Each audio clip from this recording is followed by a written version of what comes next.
காயத்ரி, மாப்பிள்ள ரொம்ப நல்லா இருக்காக. கண்டிப்பா உனக்கு ரொம்ப பிடிக்கும்.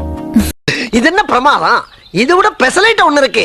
கூவுடா. உங்க பையன் வாங்குற சம்பளம் வெறும் 20,000 ரூபாய். உனக்கு வாய் ஜாஸ்தி. சொல்றேன், உங்க புள்ள இந்த வீட்டோட மாப்பிள்ளைய அனுப்பிடுங்க, நாங்க அவரை ஜாம் ஜாம்னு வச்சு பாத்துக்கிறோம். உங்க பொண்ணுக்கு நீங்க எதுவும் செய்ய வேணாம். கட்டின புடவையோட அனுப்பி வைங்க. நாங்க உங்க பொண்ணை ரொம்ப சந்தோஷமா பாத்துக்கிறோம். சொல்லுங்க, அதுக்கப்புறம் அவங்களே முடிவு எடுக்கட்டும்.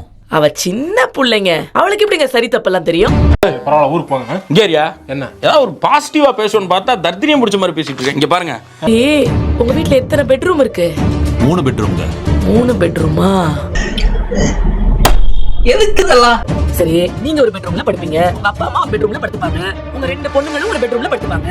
அப்போ பொண்ணு மாப்பிள்ளையா எங்க படுக்க வைப்பீங்க? இந்த பாரு, நம்ம 2 பேர் தான் இருக்கோம். டீசென்ட்டா முடிச்சுக்க. எப்படி?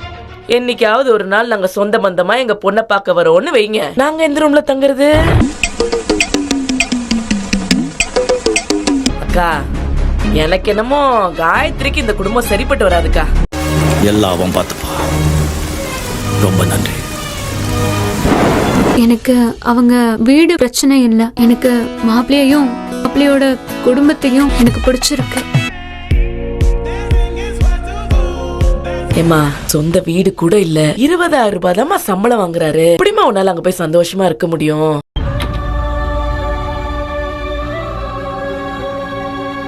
இந்த காலத்துல மாசம் 50,000 ரூபாய் சம்பளம் வாங்குறவங்க கூட சந்தோஷமா வாழறது இல்ல.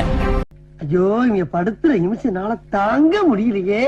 மகா, காயத்ரியை சம்மதிச்சதுக்கு அப்புறம் நம்ம பேசுறதுக்கு ஒண்ணும் இல்ல. எனக்கு மாப்பிள்ளையையும் அவர் குடும்பத்தையும் பிடிச்சிருக்கு.